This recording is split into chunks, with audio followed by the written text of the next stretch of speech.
Date है 16 सितंबर 2021। ये सब टॉपिक कवर करेंगे इस क्लास में।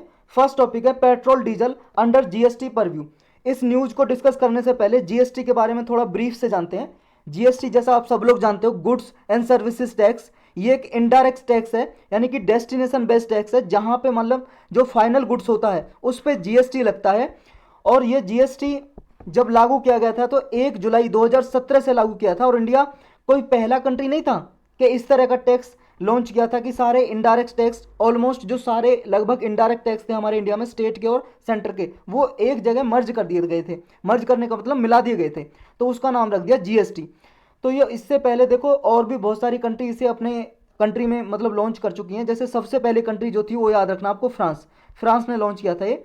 और इसमें स्लैब होती हैं जैसे 5%, 12%, 18%, 28%, ऐसे डिफरेंट डिफरेंट जो गुड्स होती हैं उन पर डिफरेंट डिफरेंट जीएसटी लगता है। तो ये जीएसटी में देखो जब लागू किया गया था तो पेट्रोल और डीजल ये बाहर थे इससे। जो जीएसटी काउंसिल की अभी मीटिंग होने वाली है, जीएसटी काउंसिल, उसने अभी डिसीजन लेना है कि पेट्रोल या डीजल या और जो पेट्रोलियम प्रोडक्ट हैं, पेट्रोलियम से बनने वाले और उत्पाद हैं, प्रोडक्ट हैं, उन पर जीएसटी लगाया जाए या नहीं, मतलब उन्हें जीएसटी के दायरे में लगा रखा जाए या नहीं, क्योंकि अभी ये जीएसटी के दायरे से बाहर है पेट्रोल डीजल।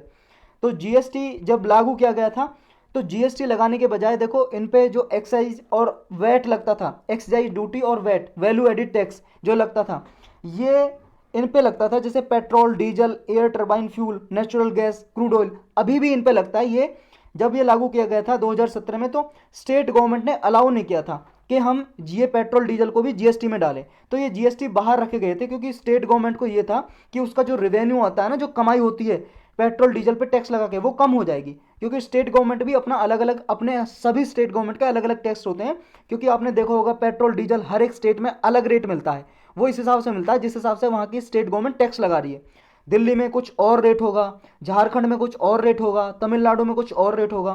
तो अलग अलग स्टेट में अलग रेट रहते हैं। वो इसी वजह से रहते हैं कि अलग अलग स्टेट जो एक्साइज ड्यूटी है, एक्साइज ड्यूटी का मतलब ही होता है टैक्स ही होता है। एक्साइज ड्यूटी जब हम कोई बाहर से इंपोर्ट करते हैं तो उस पर टैक्स जो लगाते हैं, या मैन्युफैक्चरिंग जो टैक्स होता है, जैसे आपका वैट हो गया, वैट भी वैल्यू एडिड टैक्स होता है। जब भी कोई प्रोडक्ट है उसमें वैल्यू ऐड करते हैं कुछ, उस पर जो टैक्स लगता है वो होता है वैल्यू एडिड टैक्स, वैट बोलते हैं जिसे शॉर्टकट में।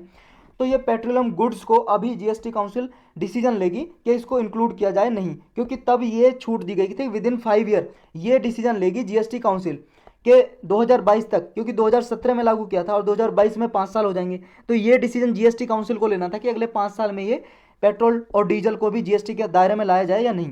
तो ये जीएसटी काउंसिल है क्या? देखो, जीएसटी काउंसिल एक कॉन्स्टिट्यूशनल बॉडी बना दी गई थी जब जीएसटी लागू किया था।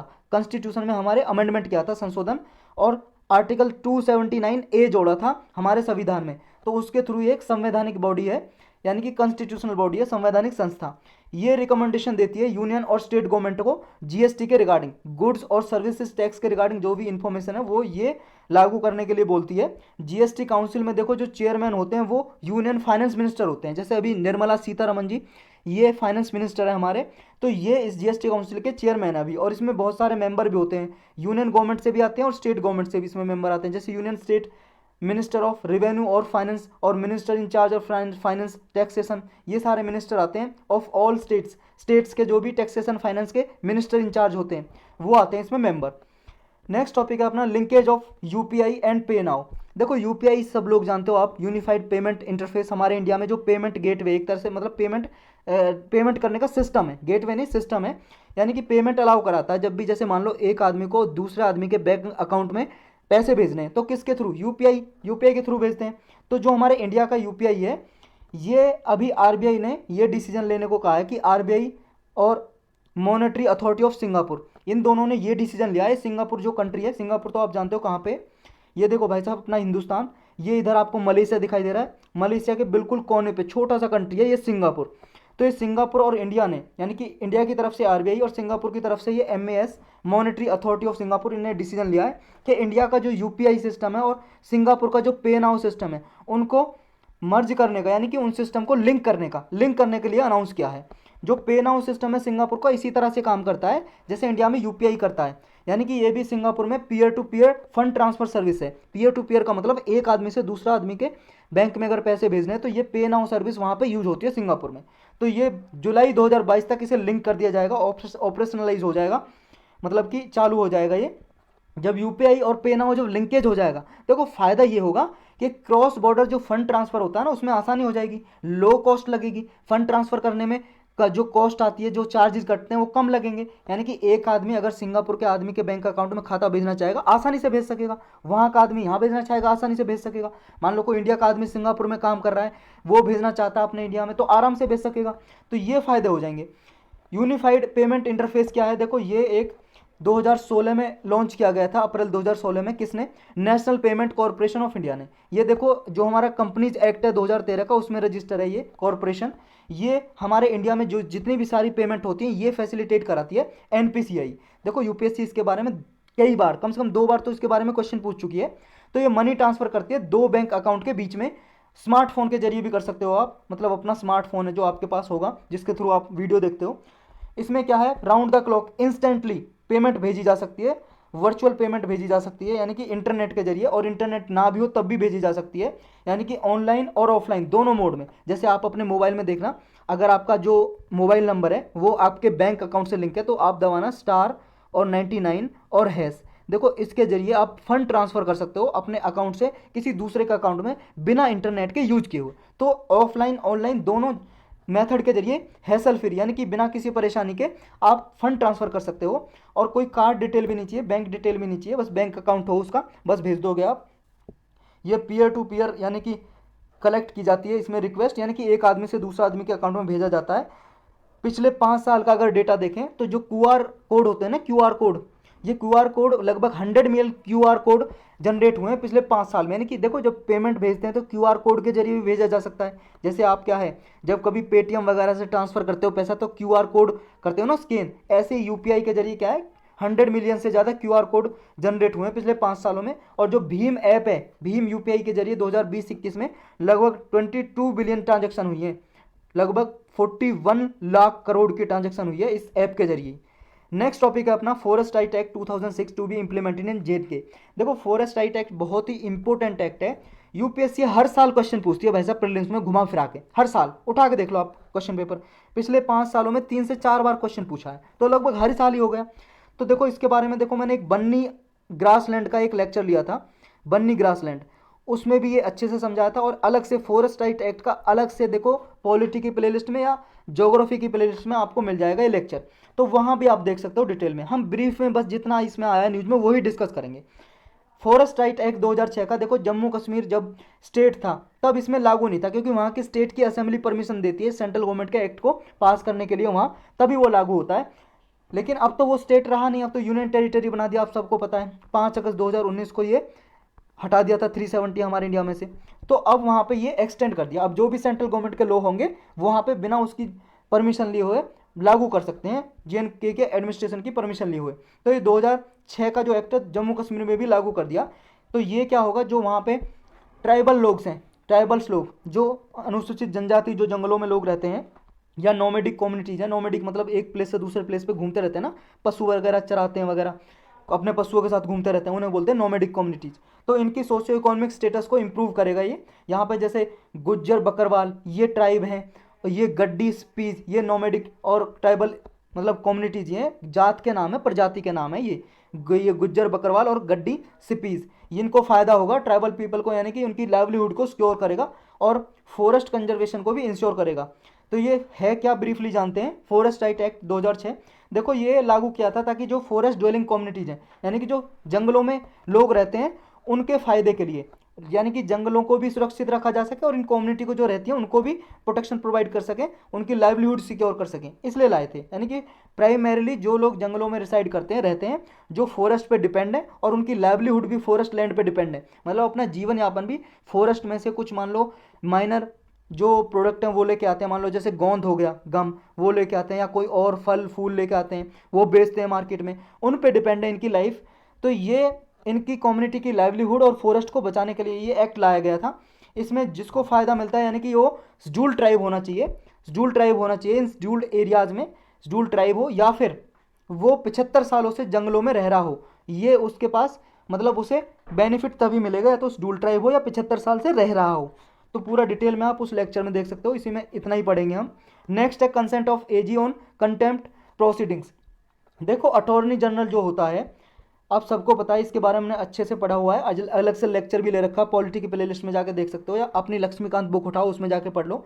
अटॉर्नी जनरल, अटॉर्नी जनरल की कंसेंट यानी कि सहमति लेना जरूरी है जब कंटेम्प्ट की प्रोसीडिंग चालू करते हैं। तो ये अभी न्यूज में क्यों आया, देखो जो अटॉर्नी जनरल ऑफ इंडिया है हमारे के वेणुगोपाल, इनके पास एक अपील गई। एक यूट्यूब वीडियो बनाते हैं भाई साहब, एक यूट्यूबर हैं, यूट्यूब वीडियो बनाते हैं, उनका चैनल है, वो भाई साहब ने जुडिशियरी के अगेंस्ट डेरोगेटरी रिमार्क्स दिए, अपमानजनक बात बोली सुप्रीम कोर्ट के खिलाफ। तो इसलिए एक आदमी है, इनका नाम है जो यूट्यूब वीडियो बनाते हैं, अजीत भारती। तो ये नाम तो याद करने की कोई ज़रूरत नहीं है भाई साहब, इनका चैनल है, अपने चैनल पे ये बनाते हैं, इनका चैनल का नाम शायद दो पॉलिटिक्स वगैरह है। तो वो देखो, ये कुछ याद करने की ज़रूरत नहीं है, हमें ये जानना है कंटेम्प्ट ऑफ कोर्ट होता क्या है और ये कैसे प्रोसीडिंग चालू की जाती है इसकी कंटेम्प्ट ऑफ कोर्ट की। देखो जब भी कंटेम्प्ट ऑफ कोर्ट ये लागू मतलब किसी के अगेंस्ट लाया जाता है, कंटेम्प्ट का मतलब होता है अपमान, यानी कि कोर्ट का कोई अपमान करता है, अवहेलना करता है, तो तब ये प्रोसीडिंग उसके अगेंस्ट लाई जाती है, उसको पेनल्टी यानी कि सजा दी जाती है। तो ये कंसेंट लेना जरूरी है किसकी, जब भी मान लो कोई सुप्रीम कोर्ट में कंटेम्प्ट ऑफ कोर्ट का किसी के खिलाफ केस दर्ज करेगा, जैसे मान लो मैं हूं, मैं किसी के खिलाफ, मान लो ये ए आदमी के खिलाफ कंटेम्प्ट ऑफ कोर्ट का केस चलाना चाहता हूं, मुझे लग रहा है इसने कोर्ट की अवहेलना की है, कोर्ट का डिसरेस्पेक्ट किया है, सुप्रीम कोर्ट का, हाई कोर्ट का, किसी का भी। तो ये भाई साहब अब इसको मैं सजा दिलाना चाहता हूं, तो मैं जाऊंगा किसके पास, पहले जाऊंगा अटॉर्नी जनरल के पास, मुझे कंसेंट लेनी पड़ेगी। तो वो प्रोसीजर हम पूरा समझेंगे आगे, पहले ये जान लो कि कंसेंट किस सेक्शन के थ्रू लेनी पड़ती है। एक एक्ट बना हुआ है 1971 का, कंटेम्प्ट ऑफ कोर्ट एक्ट 1971, इसका सेक्शन है 15, और इसके एक्ट के थ्रू रूल बनाए गए थे 1975 में।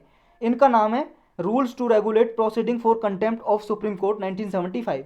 इस रूल्स के rule number 3 clause C, rule number 3 sub clause सी जो है, इसके अकॉर्डिंग और सेक्शन 15 के अकॉर्डिंग ये कंसेंट लेना जरूरी है किसकी, अटॉर्नी जनरल की। तो कंटेम्प्ट ऑफ कोर्ट क्या होता है ये जानेंगे, और क्या प्रोसीजर है फिर ये जानेंगे। देखो पूरा डिटेल में जानना आपको अच्छे से, तो कंटेम्प्ट ऑफ कोर्ट के लिए पॉलिटी की प्लेलिस्ट में जाकर लेक्चर देख सकते हो, हम यहाँ पे जल्दी से डिस्कस करेंगे। देखो contempt of court act 1975 define करता है कि सिविल और क्रिमिनल कंटेम्प्ट, दो तरह की कंटेम्प्ट है, सिविल और क्रिमिनल। इन पे कोर्ट प्रोसीडिंग चला सकता है और पिनलाइज कर सकता है, यानी कि उसे सजा दे सकता है किसी भी आदमी को जिसने कंटेम्प्ट किया है। ये कंटेम्प्ट ऑफ कोर्ट का मतलब ये होगा जब भी कोई मान लो कोर्ट का डिसरेस्पेक्ट करता है कोई, या फिर उसके कोर्ट के ऑर्डर को नहीं मानता है, तो उसे कंटेम्प्ट ऑफ कोर्ट समझा जाता है। ये दो अलग अलग होते हैं, सिविल और क्रिमिनल। इनका पूरे डिटेल में जानना तो वो लेक्चर देखना आप पॉलिटी की प्लेलिस्ट में जाके। तो कंसेंट ऑफ अथॉरिटी, ये इसकी जो अटॉर्नी जनरल है इनकी अथॉरिटी है क्या, इनकी देखो कंसेंट लेनी पड़ती है जब भी कंटेम्प्ट ऑफ कोर्ट की प्रोसीडिंग चलानी होती है। देखो जब भी कोई प्राइवेट मेंबर प्रोसीडिंग चलाएगा किसी के अगेंस्ट, जैसे मान लो मैंने एग्जांपल लिया था, मैं चला रहा हूँ किसी ए आदमी के खिलाफ जिसने कोर्ट की अवहेलना की है, तो मुझे ना अटॉर्नी जनरल की कंसेंट लेनी पड़ती है। क्यों लेनी पड़ती है, देखो भाई साहब कोर्ट पे देखो ऑलरेडी बहुत सारा बर्डन होता है, अगर हम डायरेक्ट सुप्रीम कोर्ट में जाएंगे तो उस पर पहले ही बहुत ज़्यादा पेंडिंग पड़े होते हैं केस, तो उसका टाइम बचाने के लिए पहले अटॉर्नी जनरल उसे छानबीन करता है कि हाँ सही में कंटेम्प्ट ऑफ कोर्ट है, तो वो अपनी परमिशन दे देगा, तो फिर supreme court contempt of court चला सकता है उस पर, समझ गए। तो यानी कि जो फ्राइवोलस जो पिटीशन होती हैं, मतलब जो सीरियस नहीं होती, गंभीर नहीं होती, जो बेकार की हैं, उन्हें रोकने के लिए अटॉर्नी जनरल पहले ही छानबीन कर लेता है, तब उसे अपना कंसेंट देते हैं और तब कोर्ट में चलाई जाता है। लेकिन अगर क्या हो, देखो ये तो सेफ गार्ड किया कि जो भी मान लो फ्राइवोलस ये पिटीशंस हैं जो गंभीर नहीं है, जो फ्रॉड हैं, ऐसे ही उनका कोई मतलब ही नहीं बनता कंटेम्प्ट कोर्ट चलाने का, तो ऐसी पिटीशन को, याचिका को अटॉर्नी जनरल पहले ही रोक देता है। अगर होती हैं तो अपनी कंसेंट दे देता है, सहमति, और आगे कोर्ट में चलाई जाती है उनके अगेंस्ट कंटेम्प्ट ऑफ कोर्ट का केस।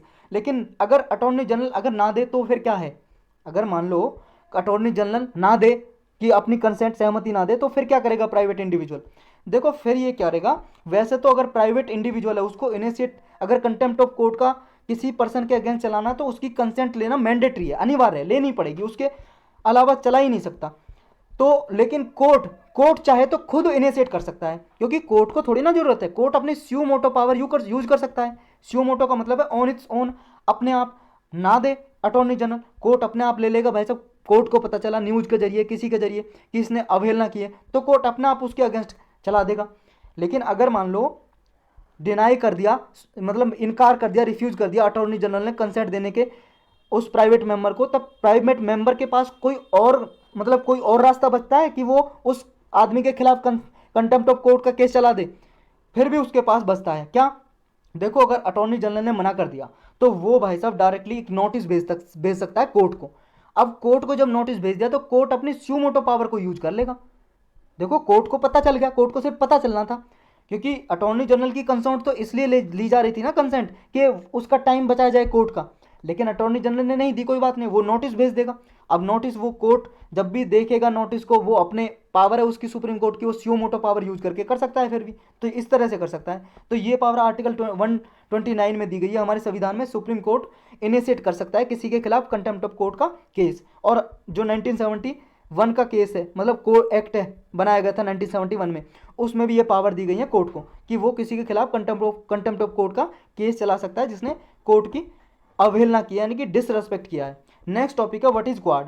क्वाड आप सब लोग जानते हो क्या है, 4 देशों का ये ग्रुप है। अभी देखो इसकी मीटिंग होने वाली है, जिसमें जो बिडेन इसकी मीटिंग को अभी फर्स्ट इन पर्सन मीटिंग होने वाली है इसकी, और जो बिडेन जो यूएस के प्रेसिडेंट है वो इसको होस्ट करेंगे, इसकी मेजबानी करेंगे। इसमें prime minister Narendra Modi, Australia के प्राइम मिनिस्टर स्कॉट मॉरिसन और जापान के प्राइम मिनिस्टर योशिहिदे सुगा ये भी पार्टिसिपेट करेंगे। यानी कि 4 देशों के ये हेड ऑफ द गवर्नमेंट ये पार्टिसिपेट करेंगे।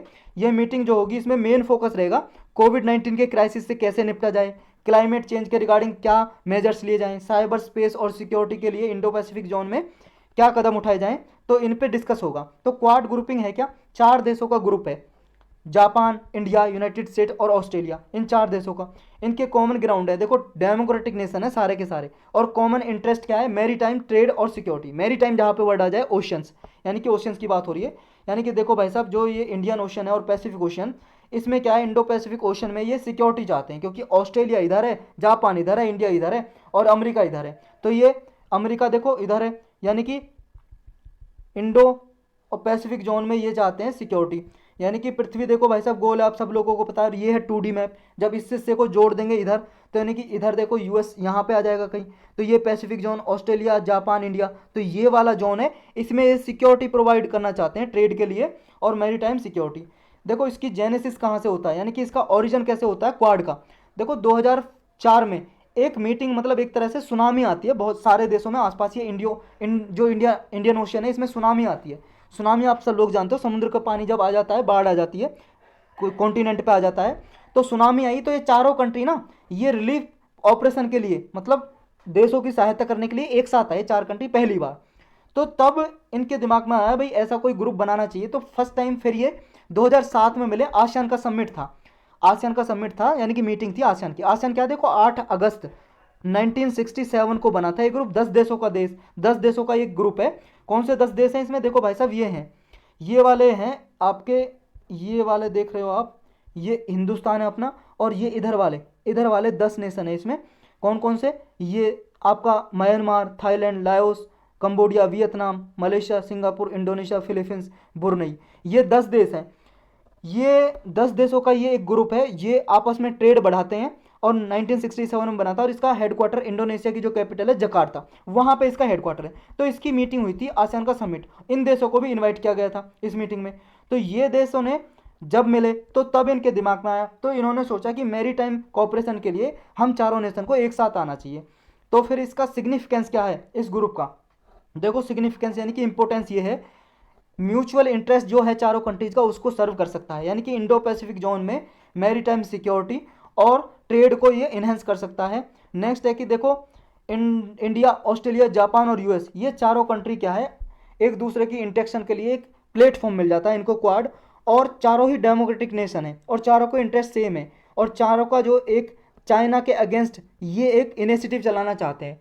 तो चाइना का क्या व्यू है इसके लिए, देखो चाइना का व्यू है, चाइना इसे एशियन नाटो बताता है। एशियन नाटो का मतलब ये है, देखो नाटो क्या है, नॉर्थ अटलांटिक ट्रीटी ऑर्गेनाइजेशन, एक मिलिट्री ग्रुप है भाई साहब। ये 1949 में बना था जब कोल्ड वार चल रहा था यूएसए यानी कि अमेरिका और यूएसएसआर रसिया के बीच में। तो ये रसिया के अगेंस्ट एक यूएसए ने अपने लाइक माइंड कंट्री के साथ मिलकर, यूरोपियन कंट्री के साथ मिलकर एक मिलिट्री ग्रुप बनाया था नाटो, जो आज भी है। इसका हेडक्वार्टर बेल्जियम की जो कैपिटल है ब्रुसेल्स, वहाँ पे है। बेल्जियम कहाँ पे, यूरोप में एक कंट्री है भाई साहब, इधर साइड देख लेना, यहाँ पे लिखा नहीं हुआ है, अपने मैप में देखना, बड़े वाले मैप में, वहाँ पे एक बेल्जियम कंट्री है, उसमें हेडक्वार्टर है, यूरोप में है ये।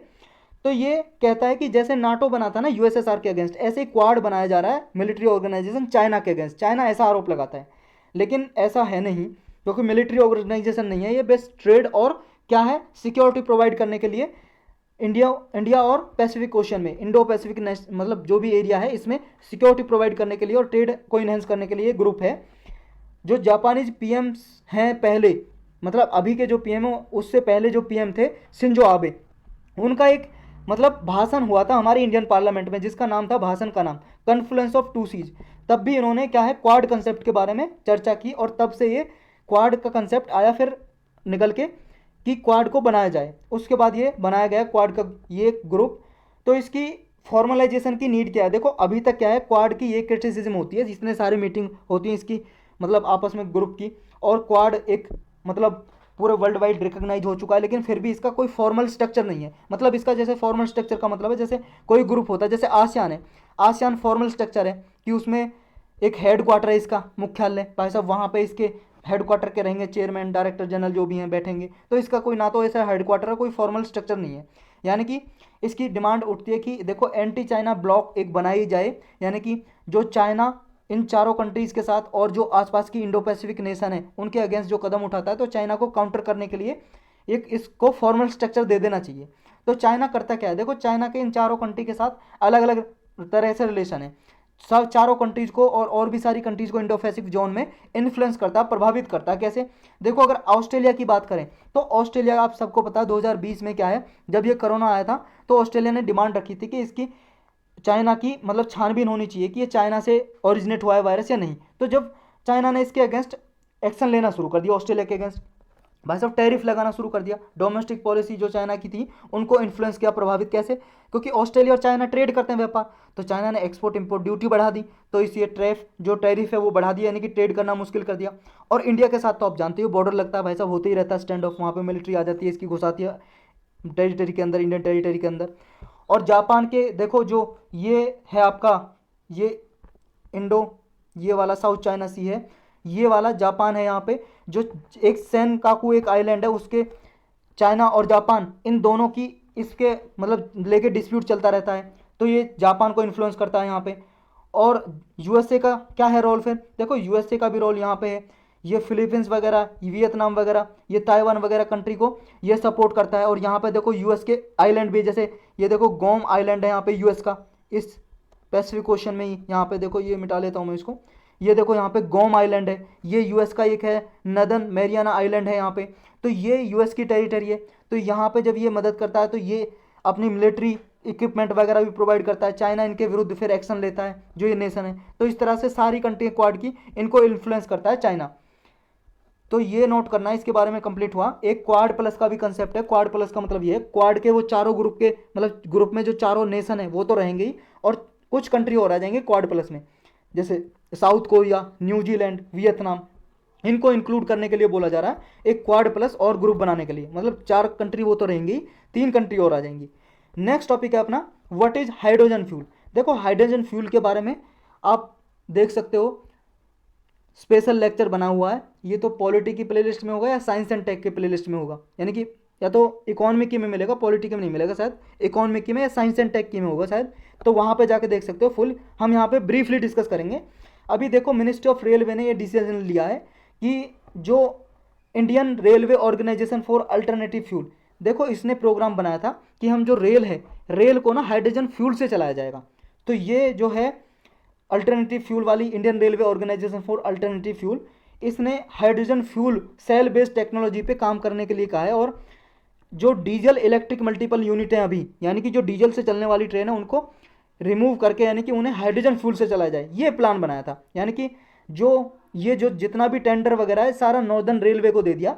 देखो रेलवे के जोन बटे हुए हैं ना, 17 जोन है, लगभग 16-17 जोन, 17 जोन हो गए शायद। अब जो नदर्न रेलवे है उसको काम दे दिया कि हाइड्रोजन फ्यूल को इंक्लूड किया जाए रेल चलाने के लिए। तो इंडियन रेलवे ने ये जो भी हाइड्रोजन फ्यूल बेस्ड टेक्नोलॉजी है, ये mission net zero carbon emission railway 2030 तक ये हाइड्रोजन फ्यूल बेस्ड टेक्नोलॉजी को यूज करना है रेलवे में, यानी कि रेल को हाइड्रोजन फ्यूल से चलाना है। तो पहले ये जानते हैं हाइड्रोजन है क्या और हाइड्रोजन फ्यूल क्या है। देखो हाइड्रोजन आप सब लोग जानते हो जो केमिस्ट्री में आपने पढ़ी होगी पीरियोडिक टेबल, उस पीरियोडिक टेबल में सबसे पहला एलिमेंट है पीरियोडिक टेबल में, लाइटेस्ट एलिमेंट भी है ये, सबसे हल्का एलिमेंट है, और ये गैस है हाइड्रोजन, और फर्स्ट एलिमेंट है।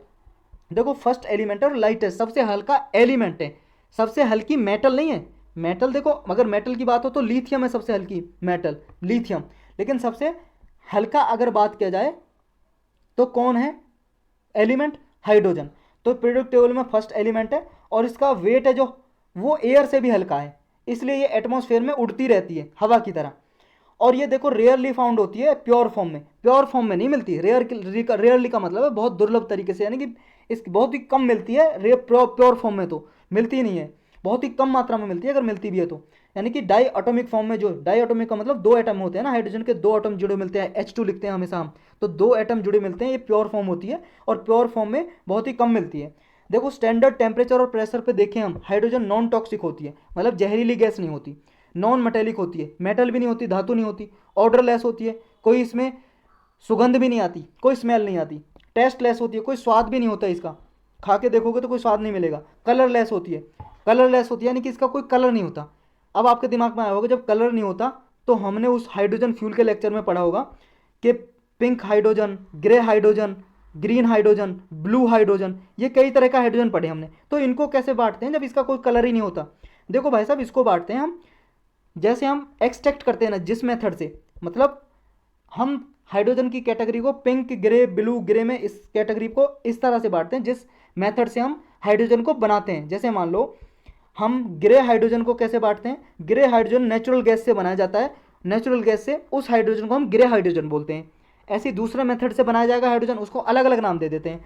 तो इस तरह से बांटते हैं, तो इसका कलर नहीं होता लेकिन कुछ, और हाईली कंबस्टिबल होती है ये, मतलब जरा सी भी इसे हीट मिली ना तो जल जाएगी, आग लग जाएगी इसमें, फ्लेमेबल होती है, कंबस्टिबल होती है हाईली। अब अक्रेंस ऑफ हाइड्रोजन कहाँ कहाँ पे भाई साहब होती है? देखो अर्थ में क्या है, कोई भी इसके ऐसे नेचुरल रिजर्वेयर तो है नहीं मॉलिकुलर हाइड्रोजन के, लेकिन जो हाइड्रोजन जो मिलती है वो वाटर में मिलती है। वाटर क्या होता है? H2 होता है। तो ऑक्सीजन और हाइड्रोजन मिलके क्या बनाते हैं? वाटर।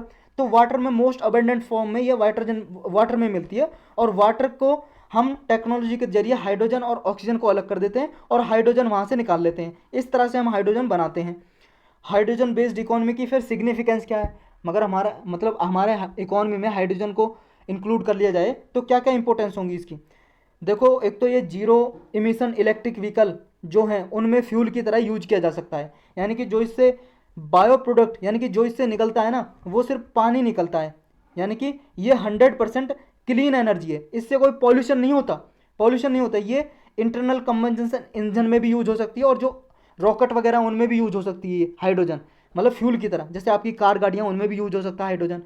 तो ये हाइड्रोजन अगर 2.2 पॉइंट्स यानी कि 1 किलोग्राम अगर हाइड्रोजन लें, उसकी सेम एनर्जी रहती है जितना हम 1 गैलन यानी कि 2.8 किलोग्राम या 6.2 पॉइंट्स ये पाउंड्स लें गैसोलाइन का, गैसोलाइन का मतलब है पेट्रोल, पेट्रोल लें हम इतना 2.8 किलोग्राम, और अगर हाइड्रोजन लें 1 किलोग्राम, तो ये सेम एनर्जी यानी कि जितने 2.8 किलोग्राम पेट्रोल में हमारा कार गाड़ी चलेगी ना जितने किलोमीटर, इतना ये हाइड्रोजन में चलेगी 1 किलोग्राम में। तो यानी कि एफिशिएंट भी है, एनर्जी ज़्यादा देता है ये।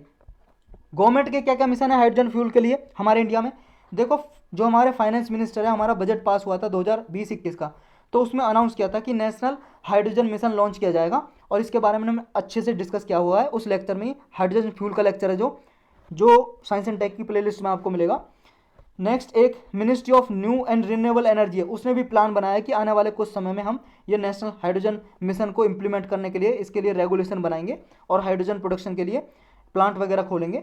लेकिन कुछ चैलेंजेस हैं इंडिया के सामने, कुछ चुनौतियां हैं। क्या? देखो एक तो ये एक्सट्रैक्ट करने की जो है इकोनॉमी, ये अभी इसकी सस्टेनेबिलिटी यानी कि देखो बहुत ज़्यादा भाई साहब इसके लिए टेक्नोलॉजी हमारी रिसर्च चाहिए, क्योंकि हमारी जो टेक्नोलॉजी है ना हमारे पास, जो कार्बन कैप्चर स्टोरेज के टेक्नोलॉजी है, हाइड्रोजन फ्यूल सेल टेक्नोलॉजी है, ये अभी नेसेंट स्टेज में है, मतलब कि अभी शुरुआती स्टेज में है ये, इन पे ज़्यादा रिसर्च हुई नहीं है, तो रिसर्च करने की ज़रूरत है। और इसमें भाई साहब रिसर्च करने में कॉस्ट ज़्यादा लगेगी, तो कॉस्ट ज़्यादा आएगी। जैसे साउथ कोरिया में ये करते हैं तो कॉस्ट ज़्यादा आती है, तो रिसर्च डेवलपमेंट के लिए, इंफ्रास्ट्रक्चर बनाने के लिए, और जब हाइड्रोजन बन जाएगा तो उसको स्टोर करने के लिए फैसिलिटी चाहिए, तो इसमें रिसर्च चाहिए, तो इनमें पैसा चाहिए, तो कॉस्टली भी है। तो ये सारे चैलेंजेस हैं।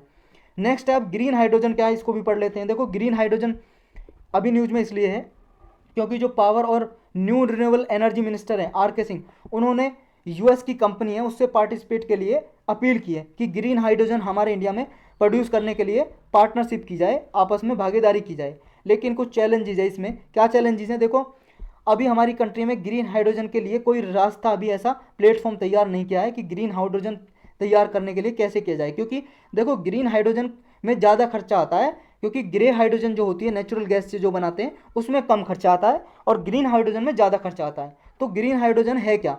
देखो, ग्रीन हाइड्रोजन इलेक्ट्रोलाइसिस प्रोसेस से प्रोड्यूस की जाती है रिन्यूएबल एनर्जी को यूज करके। देखो, इलेक्ट्रोलाइसिस का मतलब ये है, जब भी किसी केमिकल में हम इलेक्ट्रिसिटी पास करते हैं तो वो हो गया इलेक्ट्रोलाइसिस प्रोसेस।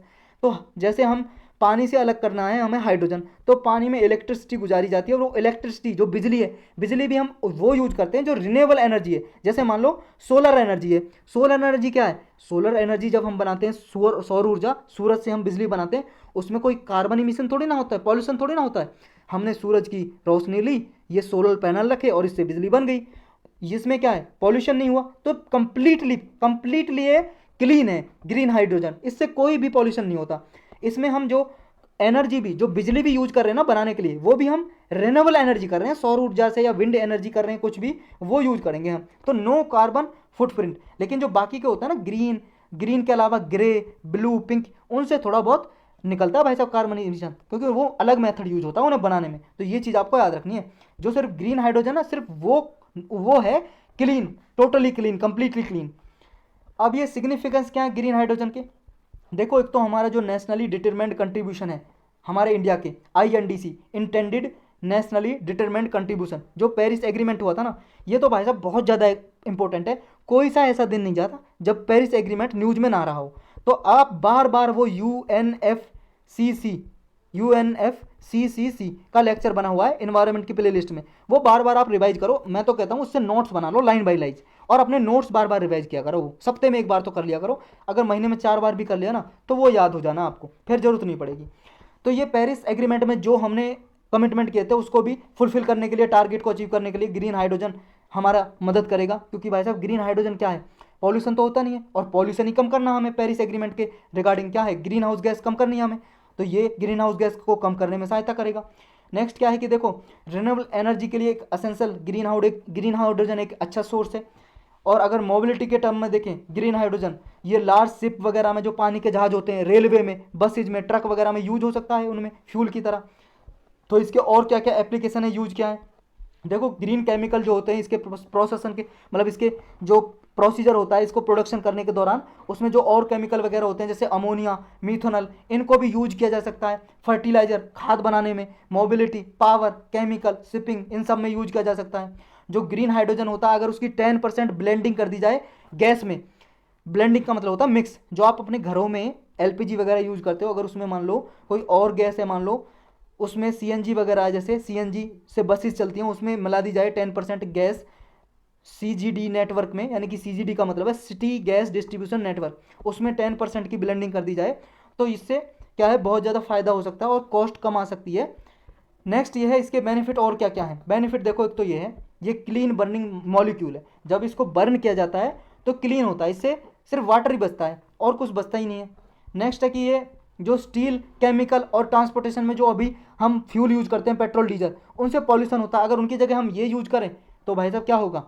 कार्बन इमिशन नहीं होगा, ये फायदा होगा। जो देखो, रिन्यूएबल एनर्जी हम जो अभी बनाते हैं सौर ऊर्जा, उसको बना तो हम लेते हैं सौर ऊर्जा, लेकिन उसे स्टोरेज कहाँ करें? स्टोरेज नहीं कहे ना, उसके इतने हमारे पास स्टोरेज फैसिलिटी नहीं है। जितनी बिजली तो बना ली, स्टोरेज नहीं होगी तो वेस्ट हो जाएगी। अब अगर मान लो ज़्यादा बिजली बन रही है तो हम क्या है, उस रिन्यूएबल एनर्जी को ग्रीन हाइड्रोजन प्रोड्यूस करने में यूज कर सकते हैं ना, तो हमें स्टोरेज की जरूरत ही नहीं पड़ेगी। तो ये इस तरह से यूज हो जाएगा। तो इतने सारे फायदे होंगे। इसी के साथ हमारा लेक्चर समाप्त।